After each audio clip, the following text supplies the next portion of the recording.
ಉಡುಪಿ ಕಾಪು ತಾಲೂಕು ಮುದರಂಗಡಿಯ saint Xavier church ಕಾಂಪ್ಲೆಕ್ಸ್ನಲ್ಲಿ prince enterprises ಮಾಲಕ ಡೇವಿಡ್ ಡಿಸೋಜಾ ಅವರನ್ನ ಪಿಸ್ತೂಲಿನಿಂದ ಗುಂಡು ಹಾರಿಸಿ ಕೊಲೆ ಮಾಡಿದ ಪ್ರಕರಣಕ್ಕೆ ಸಂಬಂಧಿಸಿದಂತೆ ಮುಂಬೈನ ನಟೋರಿಯಸ್ ಗ್ಯಾಂಗ್ಸ್ಟರ್ ಅನುಜ್ ಪಾಟೀಲ್ ಎಂಬಾತನನ್ನ ಪೊಲೀಸರು ಬಂಧಿಸಿದ್ದಾರೆ. ಡೇವಿಡ್ ಡಿಸೋಜಾ ಕೊಲೆ ಪ್ರಕರಣದ ತನಿಖೆ ಮುಂದುವರೆದಿದ್ದು, ಮೂವರು ಶೂಟರ್ಗಳನ್ನ ಕಳುಹಿಸಿದ ಆರೋಪದ ಮೇರೆಗೆ ಬಿಹಾರದ ನಳಂದ ಜಿಲ್ಲೆಯ ಸಾರ್ಮರ್ ನಿವಾಸಿ ಕಮಲೇಶ್ವರ ಪಾಟೀಲ್ ಅವರ ಪುತ್ರ ಅನುಜ್ ಪಾಟೀಲ್ನನ್ನ ಹೆಬ್ರಿ ಪೊಲೀಸ್ ಠಾಣಾ ವ್ಯಾಪ್ತಿಯಲ್ಲಿ ಪೊಲೀಸರು ಬಂಧಿಸಿದ್ದಾರೆ.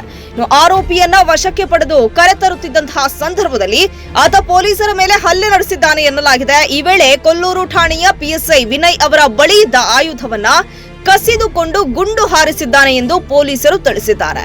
ಆತ್ಮರಕ್ಷಣೆಗಾಗಿ ಕುಂದಾಪುರ ಠಾಣೆಯ ಪಿಎಸ್ಐ ನಂಜಾ ನಾಯಕ್ ಅವರು ಅನುಜ್ ಪಾಟೀಲ್ನ ಕಾಲಿಗೆ ಗುಂಡು ಹಾರಿಸಿದ್ದು, ಗಾಯಗೊಂಡ ಆರೋಪಿಯನ್ನ ಚಿಕಿತ್ಸೆಗಾಗಿ ಉಡುಪಿಯ ಅಜ್ಜರಕಾಡು ಆಸ್ಪತ್ರೆಗೆ ದಾಖಲಿಸಲಾಗಿದೆ. ಮುಂಬೈನಲ್ಲಿ ಅಪರಾಧ ಚಟುವಟಿಕೆಗಳಲ್ಲಿ ತೊಡಗಿಸಿಕೊಂಡಿದ್ದ ಅನುಜ್ ಪಾಟೀಲ್ 2017ರಿಂದ ತಲೆಮರೆಸಿಕೊಂಡಿದ್ದ ಎನ್ನಲಾಗಿದೆ. ಆರೋಪಿಯ ವಿರುದ್ಧ ಒಟ್ಟು 11 ಪ್ರಕರಣಗಳು ದಾಖಲಾಗಿದ್ದು, ಈ ಪೈಕಿ 10 ಪ್ರಕರಣಗಳು ಆರ್ಮ್ಸ್ ಆಕ್ಟ್ಗೆ ಸಂಬಂಧಿಸಿದವು.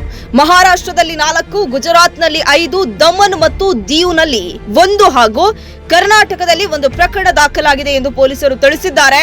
ಇನ್ನು ಡೇವಿಡ್ ಡಿಸೋಜಾ ಕೊಲೆ ಪ್ರಕರಣದಲ್ಲಿ 3 ಶೂಟರ್ಗಳನ್ನು ಕಳುಹಿಸಿದ ಆರೋಪದ ಹಿನ್ನೆಲೆ ಅನುಜ್ ಪಾಟೀಲ್ ಬಂಧನವು ತನಿಖೆಯಲ್ಲಿ ಮಹತ್ವದ ಬೆಳವಣಿಗೆಯಾಗಿದೆ.